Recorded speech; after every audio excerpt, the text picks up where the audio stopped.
Hello दोस्तों, स्वागत है आपके अपने channel ready for exam Jassa में। दोस्तों आज मैं हिंदी मीडियम में एग्रीमेंट और कॉन्ट्रैक्ट के बारे में बताने वाला हूं। दोस्तों इंग्लिश मीडियम भी कल आ जाएगा। तो सबसे पहले जान लेते हैं कि एग्रीमेंट क्या होता है और कॉन्ट्रैक्ट क्या होता है। दोस्तों शुरू करने से पहले चैनल को लाइक सब्सक्राइब करना ना भूलें और वीडियो को अंत तक देखें और चैनल को सब्सक्राइब करें। दोस्तों पहली बात तो हम जान लेते हैं एग्रीमेंट क्या होता है। तो एग्रीमेंट उसे कहते हैं जब दो पक्षों द्वारा किसी एक बात पर सहमति हो तो उसे एग्रीमेंट कहा जाता है। यानी कि एग्रीमेंट होने के लिए सबसे पहले एक पक्ष या दो पक्ष होना चाहिए, मतलब दो पक्ष होना चाहिए और उन दोनों में एक कॉमन बात होना चाहिए कि दोनों सेम सेंस और सेम माइंड, मतलब एक ही सम्मति के द्वारा, यानी कि दोनों की समान भाव द्वारा होना चाहिए और वह एक दूसरे से एक ऑफर दे, पहला व्यक्ति दूसरे व्यक्ति को ऑफर दे और दूसरा व्यक्ति उसको एक्सेप्ट करे। तो उसके उन दोनों जब मिल जाए यानी कि एक्सेप्टेंस हो जाए तब उसे हम लोग क्या कहते हैं, एग्रीमेंट कहते हैं।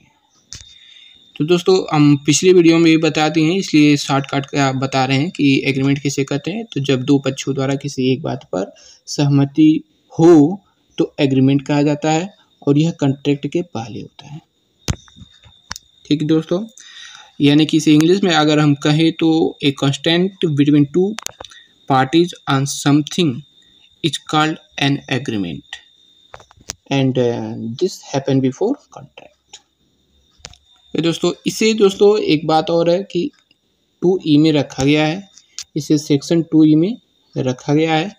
और दोस्तों अगर कॉन्ट्रैक्ट को अच्छे से समझना है तो सेक्शन 10 से ही स्टार्ट करना चाहिए, ताकि सबसे पहले सेक्शन 10 ही जो है वो कॉन्ट्रैक्ट के बारे में बताता है कि कॉन्ट्रैक्ट क्या है, कॉन्ट्रैक्ट की जो तत्व हैं वो क्या है, ये सब बताने वाले हैं दोस्तों। बस देखते जाइए और समझते जाइए, कोई भी कन्फ्यूजन हो, सस्पेंस हो तो कमेंट करते जाइए।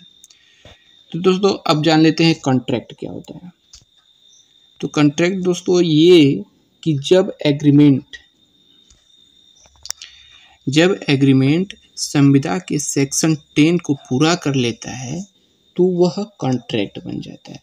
अब ये दोस्तों ये जानना जरूरी है कि सेक्शन 10 में क्या कहा है, क्या वो कौन से तत्व हैं, कौन से एलिमेंट्स हैं जो पूरा कर ले एग्रीमेंट तो वो कॉन्ट्रैक्ट बन जाता है। यानी कि when the agreement satisfies section 10 of the contract it becomes a contract.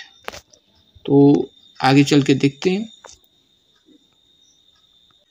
दोस्तों ये देखिए आपके सामने सेक्शन 10 के बारे में बताया गया है कि सबसे पहले तो कॉन्ट्रैक्ट को 2H में रखा गया है। दोस्तों एग्रीमेंट जो है उसे 2E में रखा गया था, 2E में, और कॉन्ट्रैक्ट जो है उसे 2H में रखा गया। क्लियर हो गया दोस्तों। And if the agreement satisfy the condition of section 10 it's become a contract. दोस्तों ये तो क्लियर हो गया।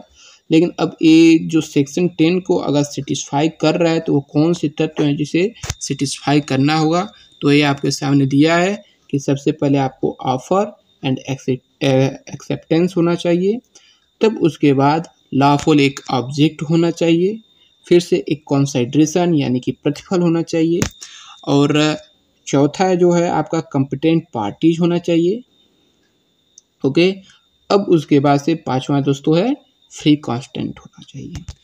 अब इसे दोस्तों विस्तार से समझे तो ऑफर एंड एक्सेप्टेंस यानी कि एक व्यक्ति दूसरे व्यक्ति को ऑफर दे और दूसरा व्यक्ति उसको एक्सेप्ट करे। एक ऑफर हो, एक ऑफरी हो, एक ऑफरेंस हो, तो यानी कि एक ऑफर देने वाला हो, एक ऑफर स्वीकार करने वाला हो, तब उसके बाद से एक एग्रीमेंट होगा। फिर से एक दोस्तों क्या है कि लॉफुल ऑब्जेक्ट, यानी कि इन दोनों के बीच, पहले व्यक्ति और दूसरे व्यक्ति के बीच या पहली पार्टी दूसरे पार्टी के बीच एक लॉफुल ऑब्जेक्ट होना चाहिए। अगर अवैध हो यानी कि गन हो या फिर ड्रग्स हो या कोई भी अवैध इलीगल ऑब्जेक्ट हो तो उसका कॉन्ट्रैक्ट नहीं हो सकता, क्योंकि लॉ इसमें कोई सहायता नहीं करता है। ला इससे कहने का मतलब है दोस्तों कि लॉफुल ऑब्जेक्ट होना चाहिए, जो कानूनी द्वारा स्वीकृति हो सके और उसे लागू कर सके, वह वस्तु होना चाहिए, इलीगल वस्तु नहीं होनी चाहिए। तब उसके बाद से दोस्तों एक आता है तीसरे नंबर पर कंसिडरेशन। यह भी एक लॉफुल होना चाहिए। और लॉफुल जब ऑब्जेक्ट हो जाता है दोस्तों, लॉफुल ऑब्जेक्ट होगा तो आपका लॉफुल कंसिडरेशन एक प्रतिफल भी होता है।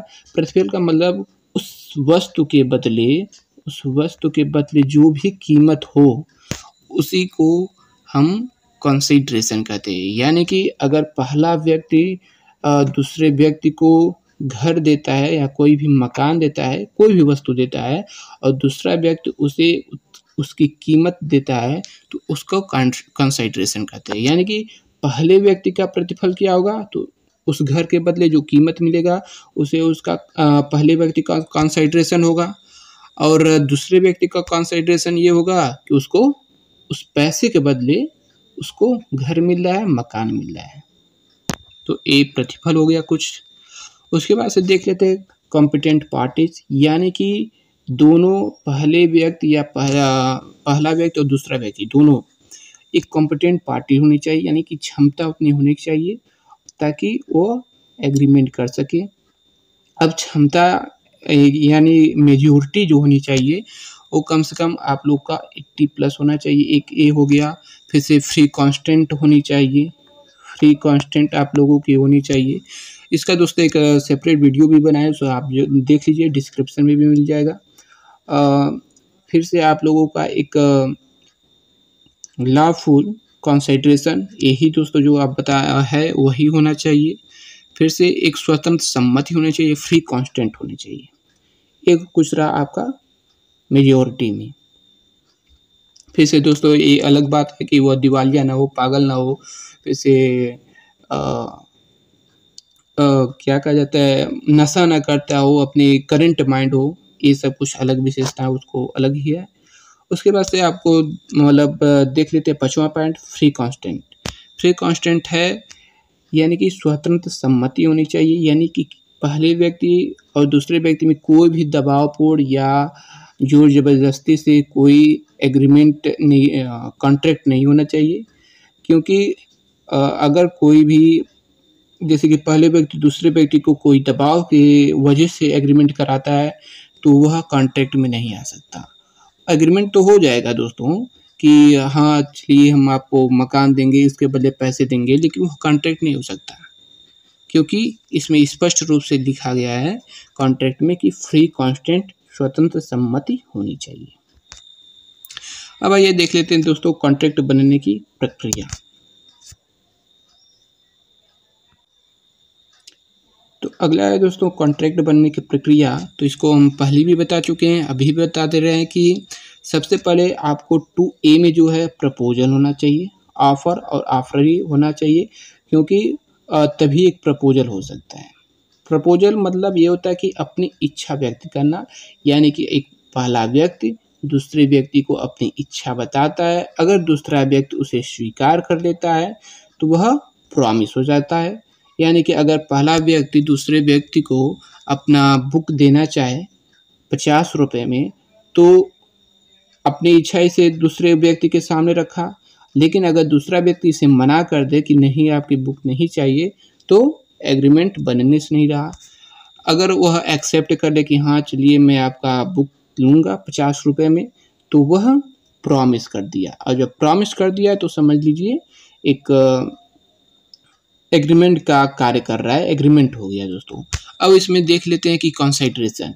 तो कंसिडरेशन है दोस्तों क्योंकि वह बुक अपनी 50, 100 या जो भी हो रुपए में कीमत उसका लग रहा है, उतना में दे रहा है दूसरा व्यक्ति, और पहला व्यक्ति उसे अपनी बुक दे रहा है, तो एक ये उचित कंसिडरेशन हो गया, प्रतिफल हो गया। इसे सेक्शन 2D में बताया गया है, रखा गया है।